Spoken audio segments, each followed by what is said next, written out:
Bom dia, bem-vindos a mais uma edição do Falar Direito, o programa de Advocacia e Justiça do Jornal Económico, que podem acompanhar todas as segundas-feiras a partir das 11 horas, quer em vídeo, quer em podcast. Hoje temos connosco o advogado João Leite Carvalho. Ele faz parte da equipa de Corporate M&A e Private Equity da J-Legal.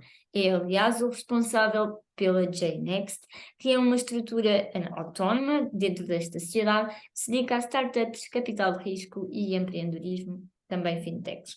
Há poucos dias foi anunciado que esta equipa iria fazer parte de um projeto internacional designado Seed Summit e vamos conhecer agora um bocadinho desta iniciativa. Antes de percebermos exatamente em que consiste, João, muito obrigada por estar aqui connosco, gostaria de lhe perguntar a que é que se deveu a criação deste grupo da JNext. Bem, antes de mais, muito obrigado pelo convite. E passando já a responder à sua pergunta, a JNext surge um bocadinho com a criação também do escritório. Os sócios, eu acho que ao criarem o escritório, a J-Legal, procuraram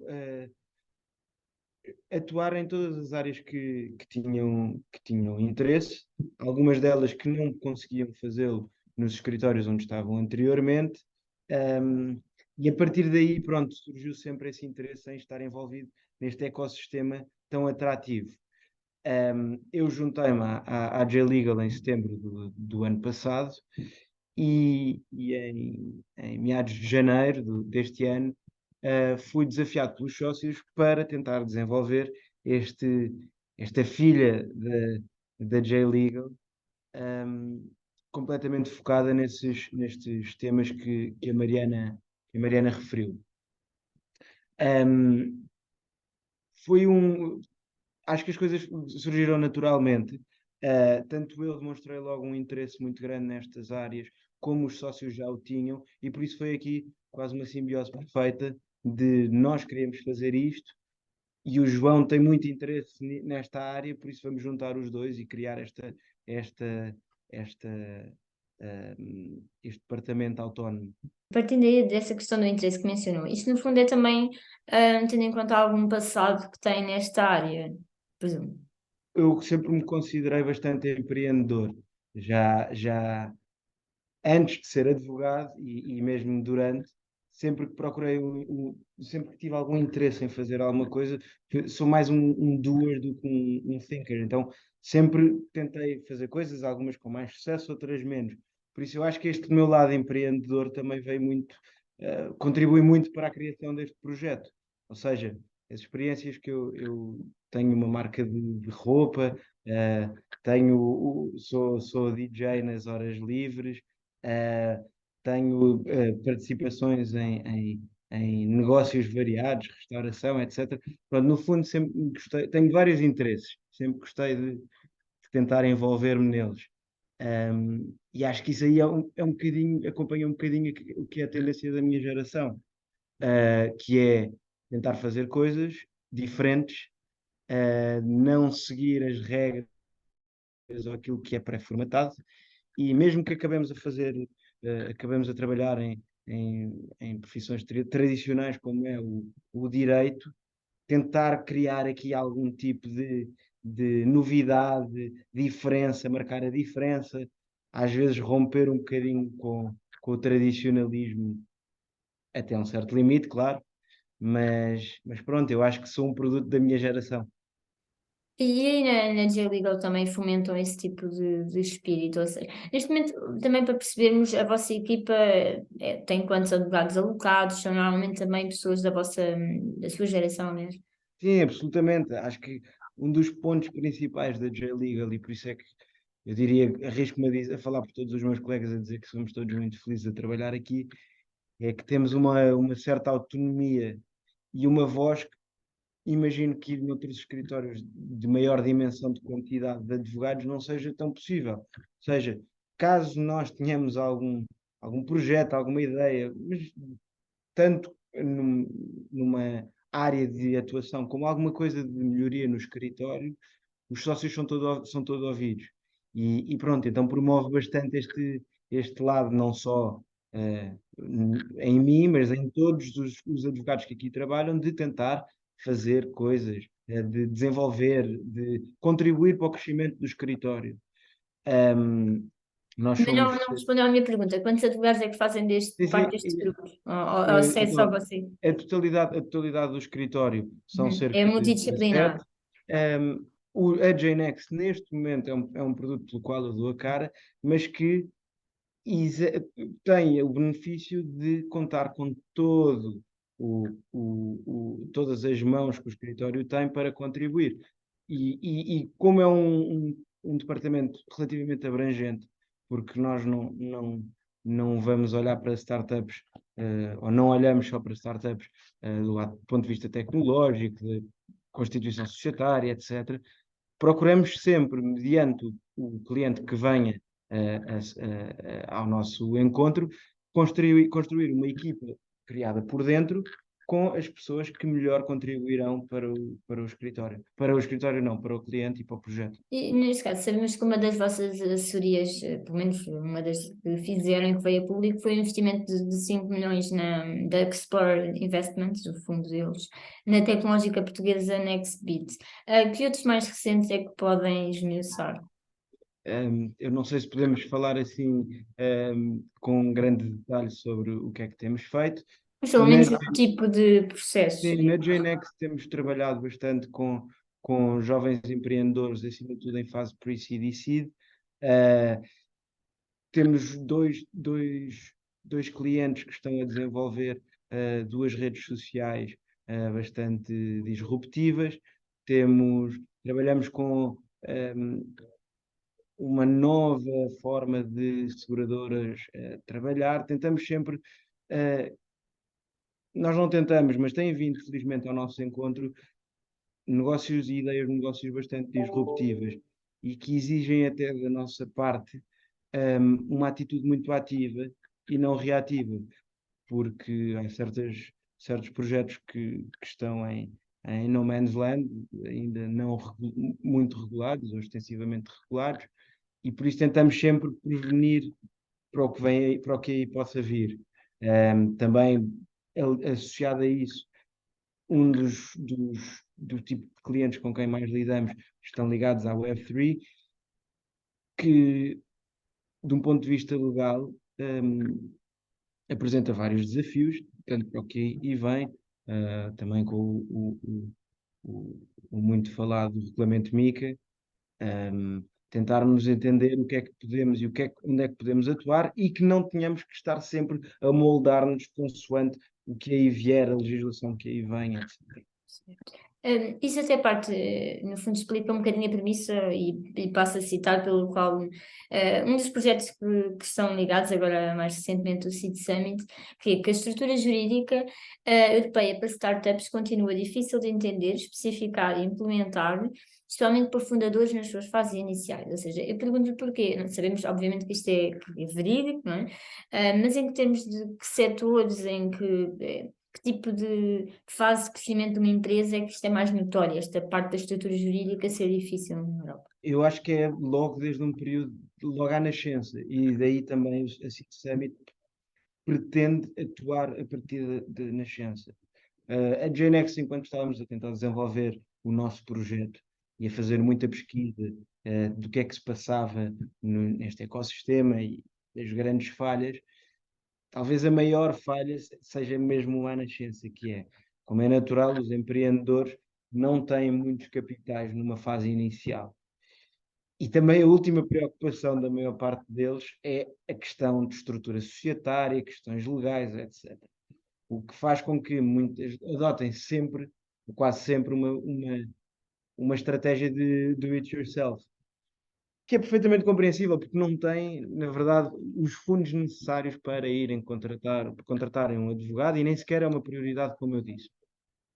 Ao irem pesquisar na internet, a maior parte de informação acessível não diz respeito a Portugal, falando agora no nosso caso. Faz com que utilizem muitas coisas sem perceber bem, eh, eh, muitas vezes apenas aplicáveis a um sistema jurídico, por exemplo, americano, e por essa estratégia, que é louvável, mas que condiciona bastante, há muitos erros que podem ser feitos à nascença e que causam posteriormente em rondas de investimento mais adiante, com que essas rondas de investimento acabem por não avançar por causa dos erros feitos no passado. E é aí que a Seed Summit pretende atuar. Nós, como JNext, sim, também pretendemos atuar nesse sentido. Aliás, temos um projeto ongoing e que já foi publicado o primeiro, que é uma série de playbooks de apoio aos empreendedores. O primeiro playbook que nós fizemos é mesmo na fase de ter ideia e pré-constituição societária. O que é que são as maiores recomendações que podemos dar a um fundador ou a vários fundadores? Como é que Então, devem... vamos conhecer esses playbooks e também a mais a fundo a Seed Summit já de seguida. Vamos só aqui para um curto intervalo e retomamos já de seguida, como disse, aliás, a discussão sobre assessoria financeira a projetos de empreendedorismo.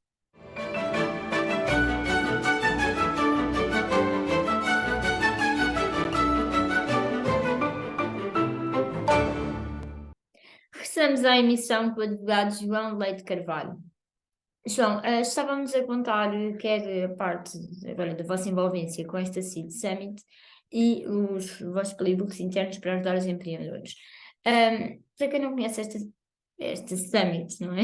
É tudo agora é Summit. Isto é um projeto que agrega sociedades de advogados e venture capital a vários países. O que é que a JNext está aqui a fazer concretamente nesta iniciativa e também a questão dos livros que mencionava? Muito bem. Então, a Seed Summit foi criada por uma, talvez, top 2 VCs, maiores VCs da Europa, chamada Seed Camp, que no início do verão lançou-nos este desafio de nós participarmos e nos juntarmos a esta Summit.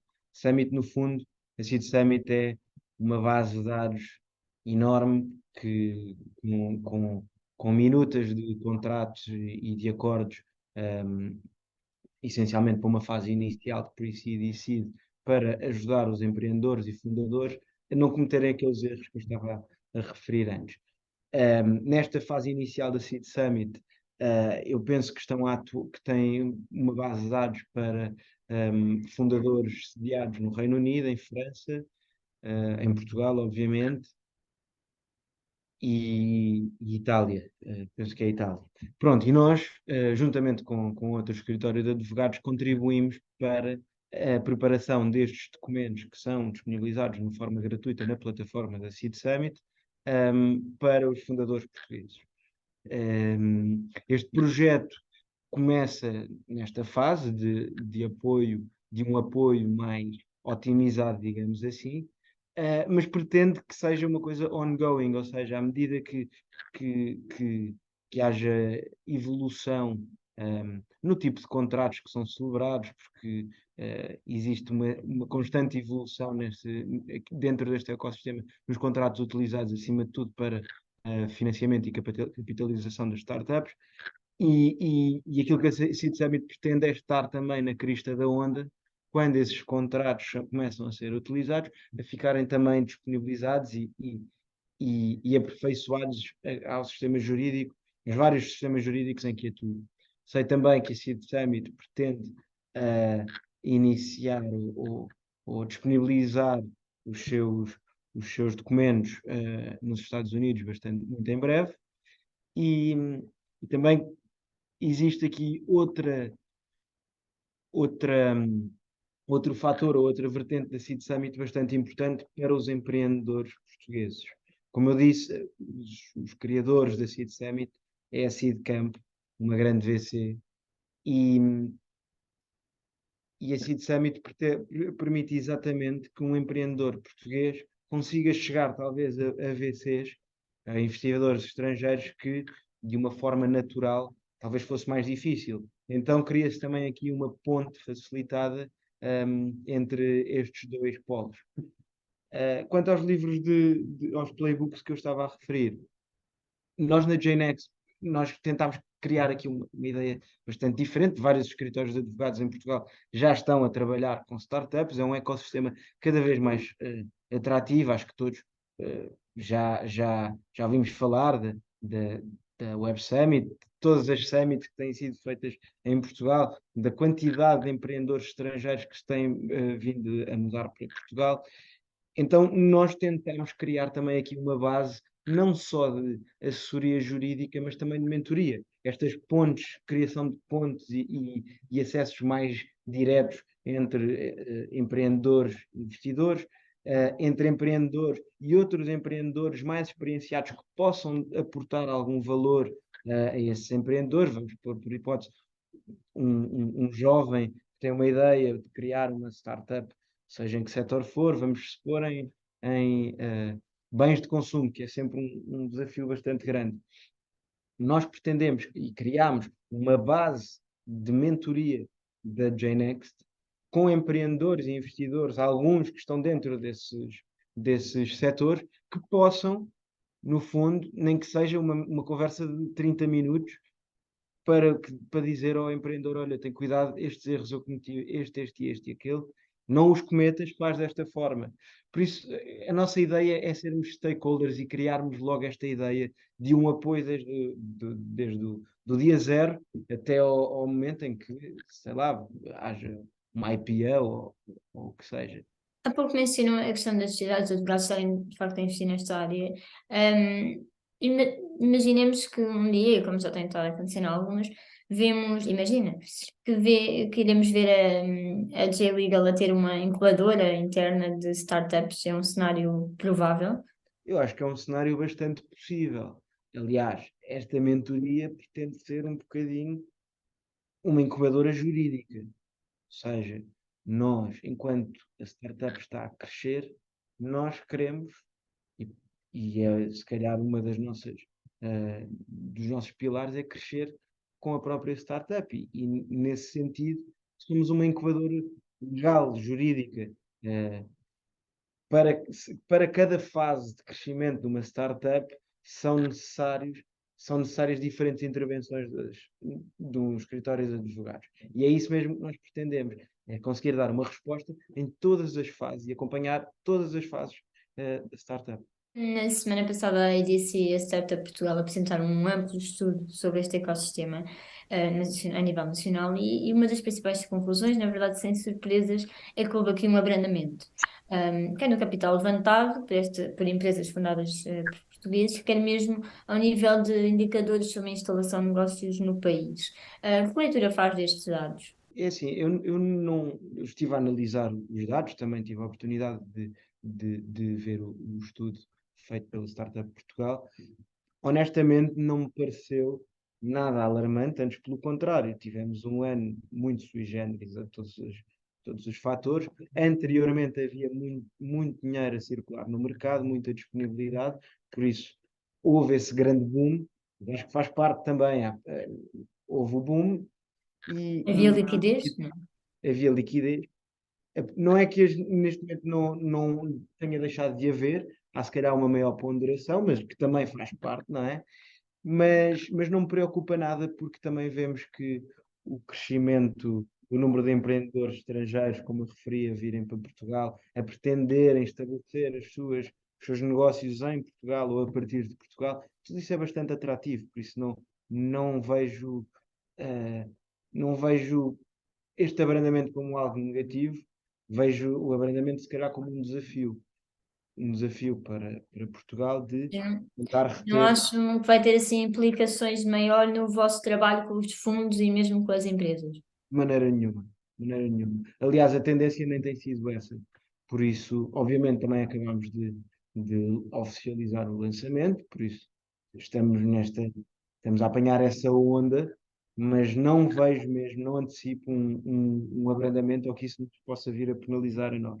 Acho mesmo que o grande desafio agora é, com a quantidade de talento que Portugal produz e que, para além do que produz, aquele que tem chegado a Portugal, é retê-lo cá, é continuar a conseguir manter as empresas aqui e que não sejam apenas uma layover para depois irem para os Estados Unidos ou para outro país. Ok. Temas que poderá acompanhar já de seguida, continuo desse lado depois de uma pausa de breves segundos.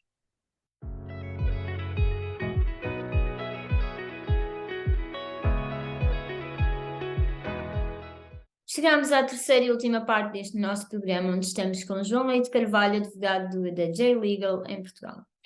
É, aliás, estamos a falar aqui de vários movimentos em Portugal, mas também não foi só em Portugal que trabalhou, e já voltamos ao tema nacional, mas gostaria de perceber como é que foi também ter uma carreira em Macau. Ou seja, obviamente que tem uma presença de Portugal muito significativa, mas trabalhava mais com empresas internacionais. Que diferenças assim em termos de mercado e de assessoria que sentiu? Em primeiro lugar, a experiência que eu tive em Macau foi fundamental. Até como voltando um pouco atrás e falando do meu espírito empreendedor, a carreira em Macau permitiu-me, a experiência em Macau permitiu-me eh, querer focar-me bastante nesta área, na minha carreira enquanto advogado, e é a minha maior, o meu maior foco. Por isso, nesse lado, numa perspectiva estritamente pessoal, foi fundamental ter tido essa experiência. Também o facto de ir para o outro lado do mundo, apesar de uma forte presença portuguesa ainda nos dias de hoje, não deixa de ser uma região completamente diferente daquilo que estamos habituados, com, com algumas leis, pelo menos com uma cultura legal inspirada em Portugal, mas amplamente controlada ou com uma tentativa de intervenção do regime chinês. Por isso é sempre, não deixa de ser interessante ver como é que dois mundos tão diferentes convergem num espaço tão pequeno de terra. Ahm, Numa perspectiva do tipo de clientes e do tipo de trabalho, eu, eu diria que Macau, a forma dos advogados trabalharem e de lidarem e tudo mais, deve ser bastante semelhante àquela que era praticada em Portugal há algumas décadas atrás.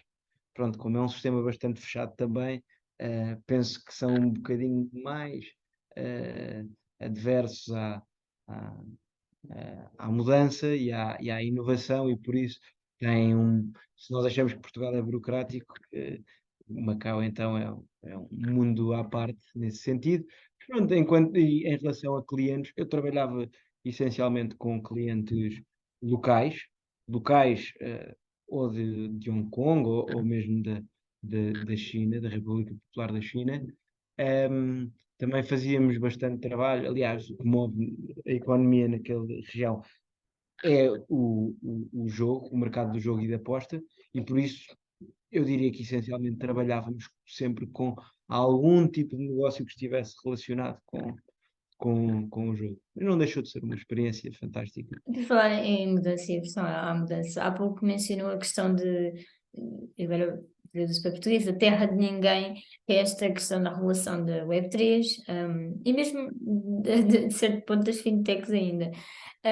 O que é que falta aqui na Europa e em Portugal para realmente haver aqui uma estabilização jurídica nesta área, se é que é possível? Eu acho que a Mariana responde, com a sua pergunta responde, falta uma estabilização, falta uma uniformização forte, ah, para que todos os países, pelo menos num panorama europeu, consigam, não tenham tantas diferenças e não seja sempre um desafio saber o que é feito num sítio e noutro. Progressivamente isto vai acontecer. Ahm, e o que eu diria é, o que falta é adotar sempre uma lógica de facilitação na obtenção de capital e de investimento, de, de simplificação de processos, ahm, e pronto, acima de tudo, este chavão da uniformização. Acho que é o Por falar o em mais importante. uniformização, também se intensificou até no âmbito das assessoria já retomo, o debate sobre esta nova lei das startups, tão falado ao longo deste ano, a miúde, e que o Ministro da Economia queria ver aprovada até ao final deste ano, na verdade. Primeiro, a minha pergunta, se acha que este calendário ainda é viável, até ao final de 2022 termos uma lei de startups, e se gostaria, o que é que gostaria de ver estipulado neste diploma? A pergunta número 2. Bem, é assim, eu acho que a pressa é inimiga da perfeição, por isso, se eh, vierem a apresentar uma proposta de lei para startups até ao fim do ano, porque o ministro na Web Summit disse que ia ser apresentada até ao final do ano, eu acho que começa logo mal, não é?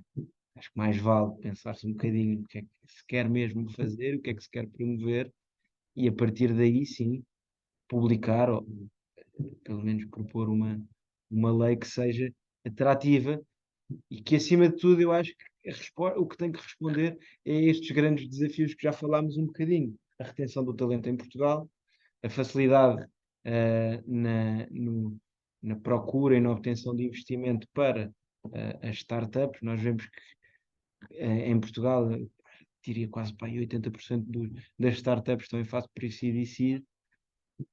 Também é uma fase que, que são poucas, dessas 70% são poucas as que conseguem dar um passo seguinte. O passo seguinte depende sempre de investimento estrangeiro, e quando dão um passo seguinte com o investimento estrangeiro também vão embora de Portugal.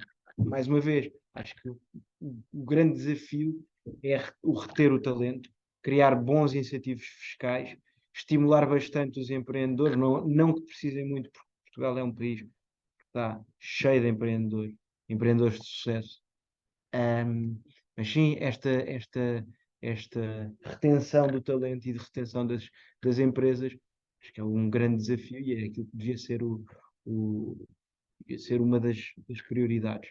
Também E diria ainda que sobre esta análise, desculpa, não, estava a concluir. Não, eu queria buscar aqui num ponto que é o facto de se ter percebido que 50% das startups no início há uma presença de uma incubadora. Ou seja, o que eu pergunto é se acha que há demasiada dependência deste tipo de estruturas, ou seja, tendo em conta que metade das startups são criadas no início que precisam de uma incubadora, isto é mau sinal, é bom sinal? Sua opinião?